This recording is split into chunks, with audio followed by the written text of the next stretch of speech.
बहुत समय पहले की बात है। मुंबई की एक तंग बस्ती में एक लड़का रहता था। नाम था वेदांत। उम्र सिर्फ 13 साल, लेकिन आंखों में किसी बूढ़े इंसान जैसी समझदारी थी। जिस उम्र में बच्चे खिलौनों से खेलते हैं, उस उम्र में वेदांत सुबह 5 बजे माँ के साथ कूड़ा उठाने निकल जाता था। उसकी माँ श्यामली बस्ती के हर घर से गीला सूखा कूड़ा अलग करती, हाथ में एक बड़ी सी बोरी, चेहरे पर कपड़ा बांधा हुआ और पाँव नंगे। रोज सुबह उस झोपड़ी के बाहर खड़ी गाड़ी से वो कूड़े का बड़ा बैग उठाती और वेदांत उसके पीछे पीछे चलता बिना कुछ बोले। कबाड़ी का बेटा आ गया। स्कूल में बच्चे उसका मजाक उड़ाते। ए कचरे वाले, तेरे बस्ते में भी कूड़ा है क्या? अबे दूर हट, तेरे से बदबू आती है। वेदांत चुप रहता। उसकी नजरों में गुस्सा नहीं था, बल्कि कुछ और, शायद सहनशीलता या शायद सपनों की चमक जो उसने अपने दिल में छिपा कर रखी थी। टीचर कभी कभी टोकते, कपड़े तो धुले पहना करो वेदांत, और ये जूते फटे हुए हैं। वो सिर झुकाकर जवाब देता, नए लाने के लिए पैसे नहीं हैं मैडम, लेकिन मैं पढ़ना चाहता हूँ। घर वापस आने पर उसे इंतजार रहता नहीं, खाने का नहीं, पिता के चिल्लाने का। उसके पिता राजा दिन भर शराब पीते और रात में गाली देते। तेरी माँ ने क्या पैदा किया है? कबाड़ उठाने वाला कबाड़ी। श्यामली बस चुपचाप आंसू पोंछती और वेदांत को पीछे ढकेल देती। जा बेटा, पढ़ ले, तेरे बाप की बातों में मत आना। उस दिन रात को जब बिजली कट गई, वेदांत स्ट्रीट लाइट के नीचे बैठा था। एक पुरानी किताब जो किसी ने फेंकी थी, उसी को पढ़ रहा था। किस्मत सिर्फ उनका साथ देती है जो हार नहीं मानते। यह लाइन उसने बार बार पढ़ी। वेदांत पढ़ाई में तेज था। हालांकि उसके पास न किताबें थीं, न इंटरनेट, लेकिन जो था वो था जज्बा। श्यामली हर रात उसके सिर पर हाथ फेरती। बेटा, हम चाहे जितना कूड़ा उठाए, पर तेरा भविष्य चमकना चाहिए। वेदांत मुस्कुराता और कहता, माँ, मैं कबाड़ी नहीं बनूंगा, मैं कुछ बड़ा बनूंगा, बहुत बड़ा। हर संडे वेदांत अपने दोस्त शौकत के साथ पास की रेलवे पटरी के पास से प्लास्टिक की बोतलें इकट्ठा करता। हर बोतल 1 रुपए में बिकती और उसी पैसे से वो किताबें खरीदता। कभी कभी एक वड़ा पाव भी। कभी खाना नहीं मिलता तो माँ और बेटा एक ही रोटी बांटकर खाते। लेकिन उस भूख में भी प्यार था, और उस प्यार में एक ऐसी ताकत जो किस्मत को भी झुका सकती थी। एक दिन स्कूल में पेरेंट्स मीटिंग थी। माँ फटे हुए सूती कपड़ों में आई थी, चेहरे पर शर्म लेकिन बेटे पर गर्व। क्लास टीचर ने सबके सामने कह दिया, ऐसे बच्चे जिनके माँ बाप गंदगी का काम करते हैं, बाकी बच्चों पर असर डालते हैं। पूरी क्लास हंसी, लेकिन वेदांत खड़ा हुआ और सबके सामने पहली बार बोला, मैडम, मेरी माँ कूड़ा उठाती है, लेकिन वो किसी से भी ज्यादा मेहनती है। आपके घर की सफाई वही करती है। आप हमें गंदा कहती हैं, लेकिन असली गंदगी तो सोच में है। क्लास में सन्नाटा छा गया। श्यामली की आंखों से आंसू गिरने लगे, लेकिन वो मुस्कुराई। उस रात पहली बार वेदांत ने खुद से वादा किया, अब मैं सिर्फ सहूंगा नहीं, बदलूंगा। अपने हालात भी और लोगों की सोच भी। आकाश की तरफ देखकर बोला, हे भगवान, मुझे कोई चमत्कार मत दो, बस हिम्मत दे दो, क्योंकि मेहनत से ही किस्मत बदलती है। हे भगवान, मुझे कोई चमत्कार मत दो, बस हिम्मत दे दो, क्योंकि मेहनत से ही किस्मत बदलती है। अगली सुबह वह रोज की तरह माँ के साथ निकल पड़ा, लेकिन आज वो रास्ता थोड़ा बदला हुआ था। माँ को बुखार था, इसलिए बोरी उठाकर खुद चल पड़ा। उसी समय पास के पार्क में एक सज्जन व्यक्ति विनीत वर्मा पेड़ के नीचे कुछ बच्चों को पढ़ा रहे थे। वे एक NGO चलाते थे जिनका मकसद था गरीब बच्चों को मुफ्त शिक्षा देना। वेदांत वहीं पास में प्लास्टिक की बोतलें चुन रहा था। किताबों की ओर उसकी आंखें बार बार चली जाती। विनीत जी ने देखा, बेटा, क्या पढ़ना चाहते हो? वेदांत थोड़ा झिझका, फिर बोला, हाँ, पढ़ना चाहता हूँ, लेकिन अभी काम जरूरी है। काम क्या करते हो? कूड़ा बीनता हूँ, किताबें खरीदने के लिए। ये सुनते ही विनीत जी की आंखें भर आईं। विनीत जी ने कहा, तुम मेरे सेंटर पर आओ, हम तुम्हें फ्री में पढ़ाएंगे। वेदांत ने मुस्कुराते हुए जवाब दिया, सर, पढ़ाई फ्री हो सकती है, लेकिन मेरी मेहनत नहीं। मुझे रोज कम से कम 50 रुपए तो कमाने ही होते हैं।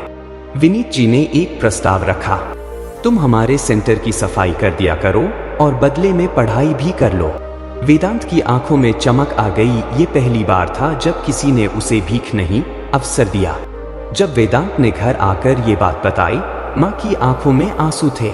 तू सही रास्ते पर जा रहा है बेटा, उन्होंने कहा। अब तेरी किस्मत कोई नहीं रोक सकता।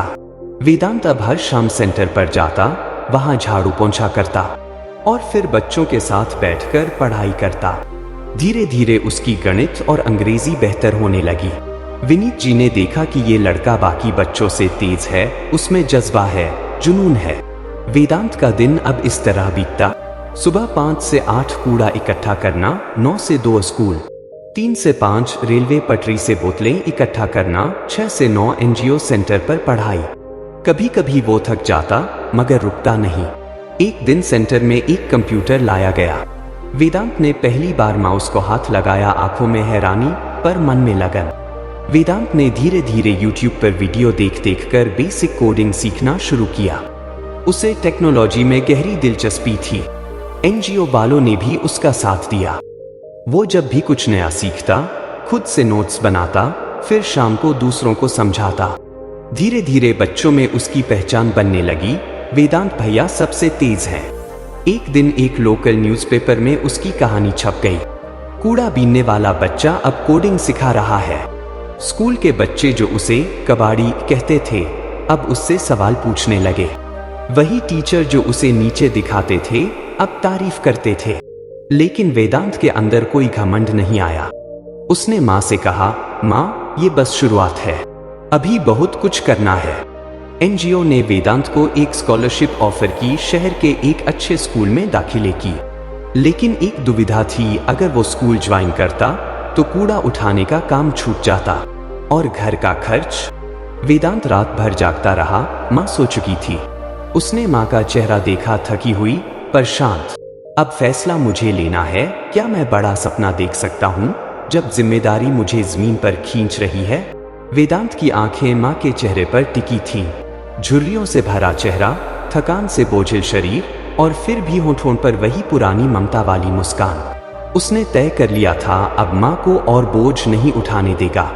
अगली सुबह वेदांत ने विनीत जी से जाकर कहा, सर, मैं स्कॉलरशिप लेना चाहता हूँ, लेकिन साथ में कुछ काम भी करना चाहता हूँ जिससे घर चल सके। विनीत जी ने कुछ सोचा और मुस्कुराए। तुम मेहनती हो बेटा, हम तुम्हें एक पार्ट टाइम नौकरी भी देंगे। हमारी एनजीओ की वेबसाइट संभालो, दिन में पढ़ाई, शाम को काम चलेगा। वेदांत की आंखों में चमक आ गई।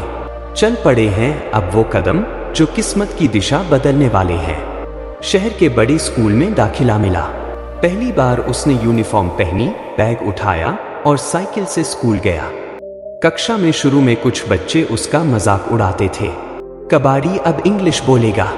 पर धीरे धीरे उसकी मेहनत सबको चौंकाने लगी। मैथ्स में टॉप करता, कोडिंग में नए प्रोजेक्ट बनाता, टीचर्स की आंखों का तारा बन गया। एक प्रतियोगिता में उसने वेस्ट मैनेजमेंट ऐप बनाई, जिससे कचरे को सही तरह से वर्गीकृत किया जा सके। जजेस ने पूछा, तुम्हें ये आइडिया कैसे आया? उसने मुस्कुराकर कहा, कचरे से जुड़ी है मेरी जिंदगी, इसलिए उस दर्द को पहचानता हूँ। पूरा हॉल तालियों से गूंज उठा। वेदांत घर आया, माँ थाली में रोटी परोस रही थी। वेदांत ने अखबार माँ के सामने रखा। पहला पन्ना, बड़ी सी तस्वीर, कबाड़ी का बेटा बना इनोवेशन का हीरो। माँ का हाथ रुक गया, आंखों से आंसू बहने लगे, लेकिन वो आंसू गम के नहीं, गौरव के थे। वेदांत ने माँ के हाथ थामे और कहा, अब तुम सिर्फ माँ हो, कूड़ा उठाने वाली नहीं। जो बोझ सालों से ढो रही हो, अब मैं उठाऊंगा। तुम्हारा बेटा अब छोटा नहीं रहा माँ। स्कूल खत्म होते ही वेदांत ने कुछ दोस्तों के साथ मिलकर एक छोटा सा स्टार्टअप शुरू किया, क्लीन रूट्स, एक मोबाइल ऐप जो लोगों को रिसाइकलिंग करने के लिए प्रेरित करता और कूड़ा उठाने वाले मजदूरों को सीधे जोड़ता। एनजीओ की मदद से वेदांत ने कई परिवारों को जोड़ा। अब कोई भी बच्चा स्कूल छोड़कर कबाड़ नहीं उठा रहा था। उनका काम मीडिया की सुर्खियों में आया, बड़े निवेशकों की नजर पड़ी और धीरे धीरे वेदांत का स्टार्टअप एक मिशन बन गया। एक दिन अमेरिका की एक बड़ी यूनिवर्सिटी से मेल आया, we are offering you a full scholarship in social entrepreneurship. माँ के पाँव पकड़कर कहा, माँ, तूने कभी मुझसे स्कूल की किताबें नहीं छीनी। अब मैं तेरे लिए पूरी दुनिया जीतकर लौटूंगा। 3 साल बाद जब वेदांत गांव लौटा तो अब कोई उसे कबाड़ी का बेटा नहीं कहता था। बच्चे उसके पोस्टर बनाकर रखते थे, लोग उससे मिलने आते थे। जिस स्कूल से उसे दुत्कारा गया था, उसी स्कूल में आज उसे मुख्य अतिथि बुलाया गया। वेदांत ने स्टेज पर जाकर कहा, मैंने कोई चमत्कार नहीं किया, बस माँ की मेहनत और अपनी ईमानदारी पर भरोसा किया। शर्म तो उन्हें आनी चाहिए जो मेहनत को नीचा दिखाते हैं, क्योंकि सच्ची इज्जत कभी कपड़ों से नहीं, कर्मों से मिलती है।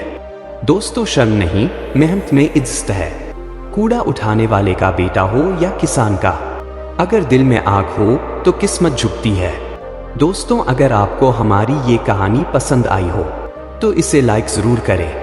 ऐसी ही सच्ची, प्रेरणादायक और दिल को छू जाने वाली कहानियों के लिए ट्रूथ ऑफ लाइफ चैनल को सब्सक्राइब करें और बेल आइकन दबाएं, क्योंकि हो सकता है अगली कहानी आपकी जिंदगी बदल दे।